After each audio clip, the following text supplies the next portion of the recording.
In this reading, we will going to have love reading and message from your person. So let's see the situation first.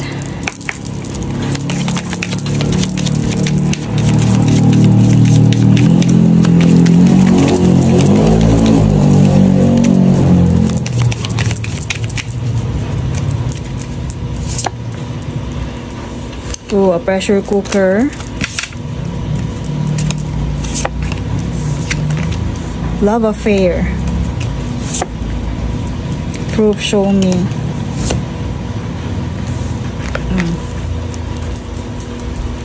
Okay, are you into relationship? Kasi dito, lumitaw dito yung ating pressure cooker na card. There are something that ready to explode. At ito ay may kinalaman sa love affair. Okay, so meron secret na, kumbaga, may secret na gustong mabunyag. Okay?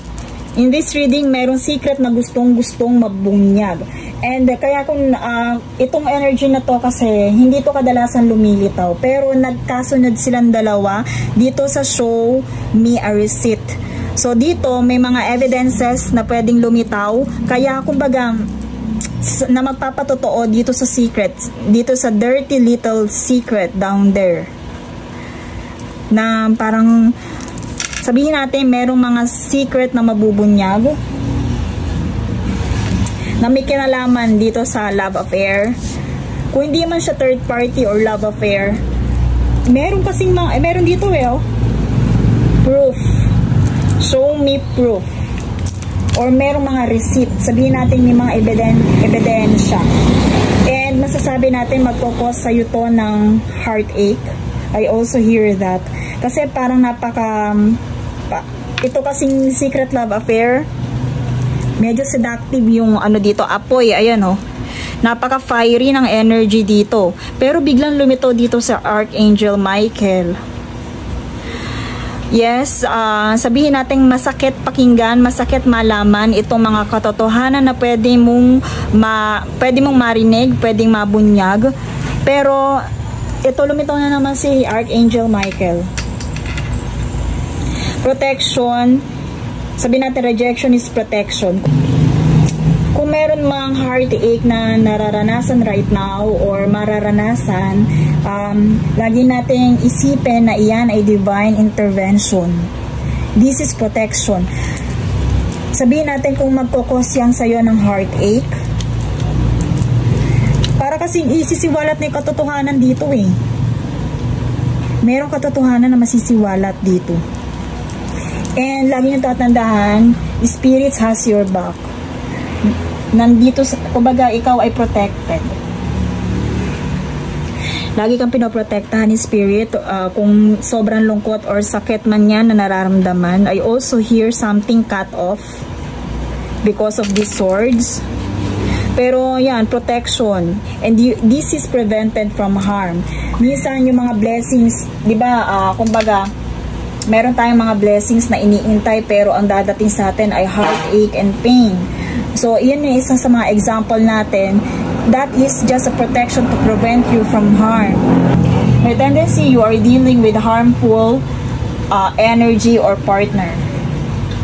Or sabihin natin, you are dealing with something or someone na mayroong may dirty little secret. And huwag kang mag-alala, huwag kang magmadali. Kasi dito, pwedeng itong katotohanan na to ay gusto nang masiwalat, gusto nang sumabog. Pero huwag kang magmadali. Kumbaga, hindi mo kailangang mag-take action regarding that matter. Kusayang mag-unfold. Kusang lilitaw yung mga evidences. Na yan. Okay? Hindi mo kailangang umaksyon. Kusa siyang mag-unfold. Masisiwalat din ang katotohanan. Okay, let's see supporting message about this matter. My loves, separation, sadness, the Mirror card,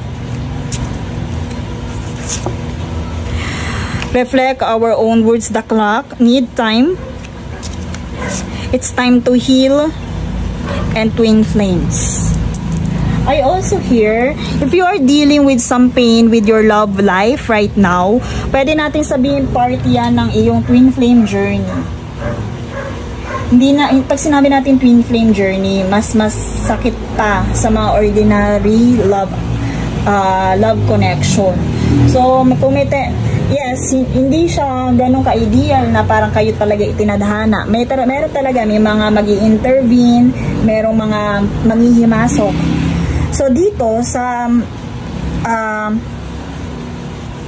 you are currently dealing or about to deal with some separation kasi nga may kinalaman dito sa love, dito sa receipts, sa mga truth na about to unfold or about to happen. And dito masasabi natin, it is time for you to be alone, to introspect. Kung ano yung nararamdaman mo, may nararamdaman din ng iyong person. Are you dealing with some heartache or pain right now? Kasi dito, sabihin natin, it takes time and it is time to heal. Okay? You need, yung relationship na to, parang kumbaga, medyo may pagka-immature pa, it needs time. Pero lumitaw dito yung twin flame mo. Lumitaw yung twin flame dito. And yung yin yang kasi na to, pwede din ito dun, no, yung sa mirror. Kaya dito sa ating duality and balance, kumbaga kung ano yung nararamdaman mo, nararamdaman din ng iyong partner. Kung ano yung wounds mo, wound din ng iyong partner. Kung ano yung insecurity mo, insecurity din ng iyong partner. But right now, Spirit wants you to say na you are protected.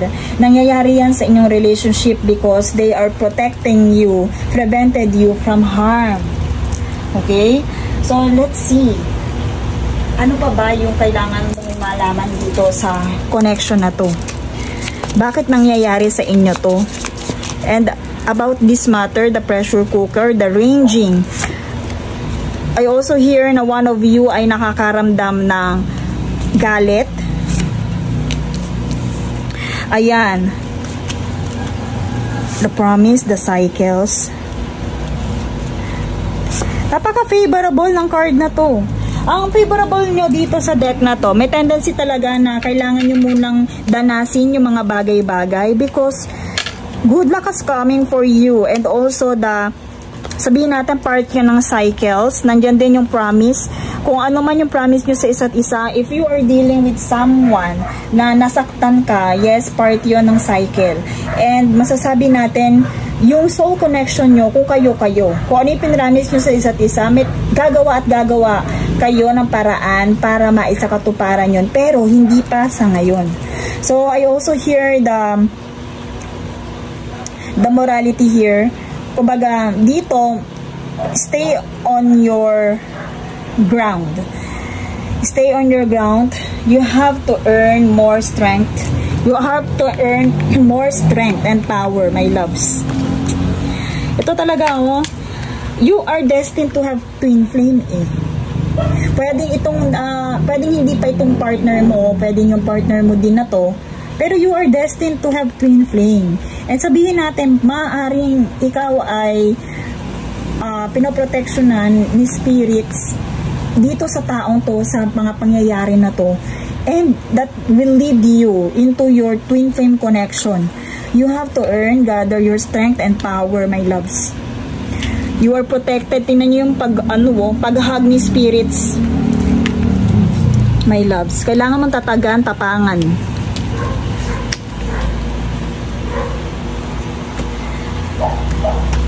Tingnan natin message from your person.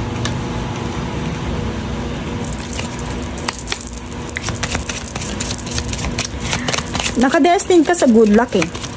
Sa prosperity. Pero meron kang dinadanas ngayon na parang sabihin natin, merong lihim. Yung kumbaga hindi mo nakikita or hindi mo alam na about to show, about to happen, about to reveal. Kami ka nalaman sa iyong love life.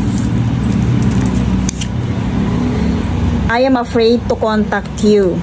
So, natatakot siyang sabihin sa iyo ang mga bagay-bagay. I wish things could be different. May regrets din na nakalakip doon sa iyong partner. Finding out the truth crushed me. I know I messed up. Confirmation. Meron niyang ginawa. May something ang involved dito. But they are in regrets. Kaya lang, kagaya ng sinabi ko, kung siya man yung teen frame mo, napaka-immatured pa ng inyong connection. And kahit kumbaga natatakot din siya na malaman, masiwalat yung katotohanan. Sabi ko sa inyo, di ba? Dito pa lang sa pressure cooker, Angel wants you to know something. The Spirit's universe is about to show something. Ayan, kaya gaya some evidences na magpapatunay dito sa dirty little secret na to. And dito, kinonfirm na nga from message from your person na may something nga.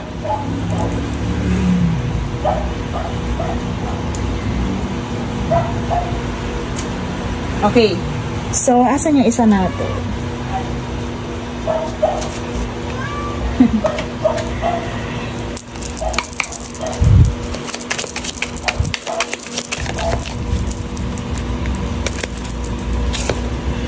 My life started when I met you. I sometimes wonder if... Okay, so ito yung ito yung message na to. Kadalasan, ito yung mga message na gusto niya sabihin na hindi niya masabi-sabi.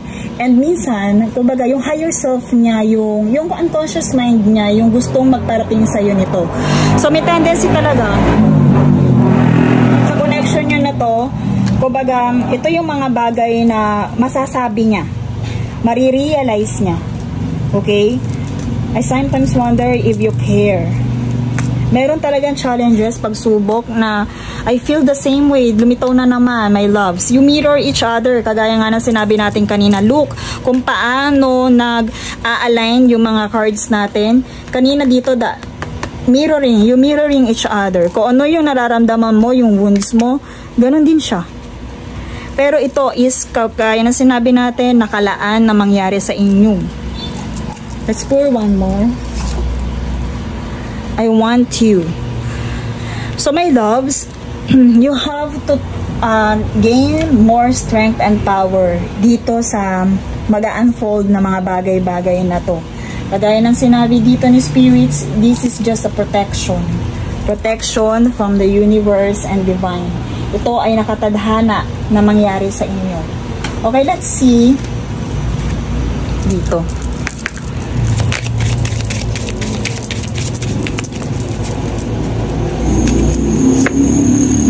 Dreams. Share your dreams together and encourage each other to make them reality.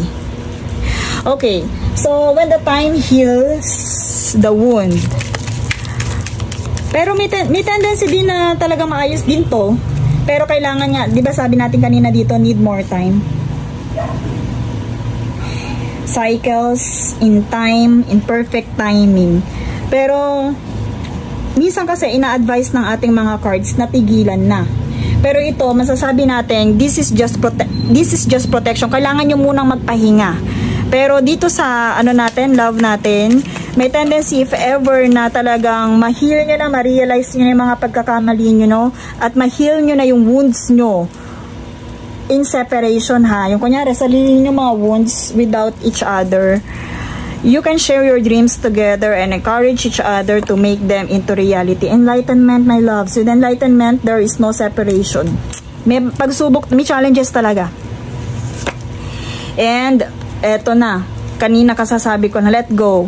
Sometimes it's best to let go and let the universe work. Ito yun eh, oh. Eto siya. So, ngayon, if ever na parang sasabihin mo sa sarili mo, okay lang, kaya mong patawarin ng mga bagay-bagay. Eto, makinig ka dito. Itong relationship na to, situationship na to is very immature pa. Kailangan pa ng maraming time para mag-heal. So, dito You have to let it go. Huwag mong hayaan mo mag-unfold ang mga bagay-bagay. You have to recognize that yes, kayo ay you are destined. Sabihin natin kung destined kayo, kung twin flame talaga you have to let it go. Hindi nyo pwedeng sabihin na twin flame kayo, hindi kayo pwedeng mag-separate. Hindi. Kasi dito, lumitaw na yung confirmation natin eh. Meron divine intervention. You have to kailangan mong hayaan si universe na gawin or mangyari ang mga dapat mangyari. Ipagpasa Diyos. Ayun. Kasi kung kayo. And I also hear na matutupad nyo din mga pangarap and promises nyo eh. Pero kailangan ma-heal nyo to. Meron kayong kailangan pang ma-heal kasi dito sa mirroring, you mirroring each other. Ayan oh. Kailangan yung mag-separate din. Kailangan din ng separation para ma-realize nyo yung mga bagay-bagay. Enjoy the bliss of holiday time together. Lumitaw. Kumbaga, meron din, may nakatadhana din sa life mo na, di ba sabi ko kanina doon sa isang deck, napaka-blessed din. Pero sabihin natin na dito, sa current natin, dito sa energy na to, dito pina-prevent ka nito from harm. Parang mga favorable naman dito sa banda dito oh. Wait lang. Eto, yung deck natin na to, napaka-favorable niya eh. Pero yun nga, kailangan mo munang mag-earn ng strength. Saan yun?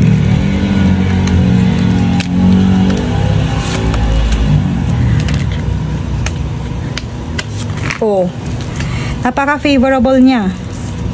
And dito din. So, may mga pagsubok man na pagdadaanan. Pag nalagpasan nyo yan, napakaganda. Tingnan nyo po. Confirmation. You are going to enjoy the bliss of the holiday time together. Kumbaga, meron din, may healing din na mangyayari sa inyong love life.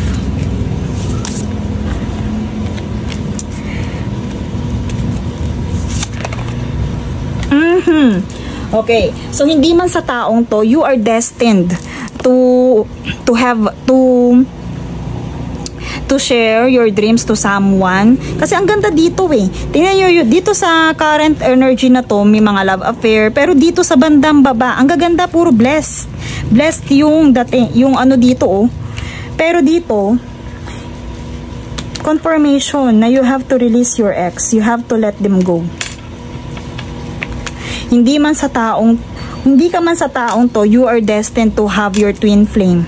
Maaaring kaya ka pinoprotektahan ay dahil you are destined to have your twin flame. Kasi nga, eto, napakaganda ng card na to. And eto nga, confirmation, you are, sabihin natin, hindi ka hahayaan ni universe mag-isa habang buhay. Mararanasan mo to enjoy the bliss. Si anak naman. You are destined to experience these things. Hindi man sa taong to, pero ito, release your ex, my loves. Need time, it takes time. Napakaganda. Malinaw na malinaw, you have to release your, kung ano man to, kung sino may nakapanakit sa'yo, you'll have to release them. You have to let it go. Ipagpaubaya nyo kay spirits, kay universe. Kung ano man na nangyayari sa love life mo right now, that is just a divine intervention. May kailangan pa kayong matutunan sa isa't isa. Sige, let them go. Let them go. Release them. Pero ikaw, lagi mong tandaan, naka-destined ka dito sa twin flame. Naka-destined ka sa good luck, sa joy, sa prosperity. Dito din, even sa ring, sa commitment. Okay? Naka-destined ka sa mga bagay na to. You have to earn your power. Okay? Let's pull our last card. Ayan. Reflect. Give each other some space, my loves. Give each other some space. Give each other some space at the moment. Trust and have faith that all will work out for the best. Okay? Kailangan nyo nga Ano sabi natin dito kanina? Release your ex, let them go. Need time for this. And this is our final card. You have to allot time for reflection. You have to give each other some space, trust, and have faith that all will work out for the best. Okay? And that's all for your reading. Thank you so much and see you in my next one.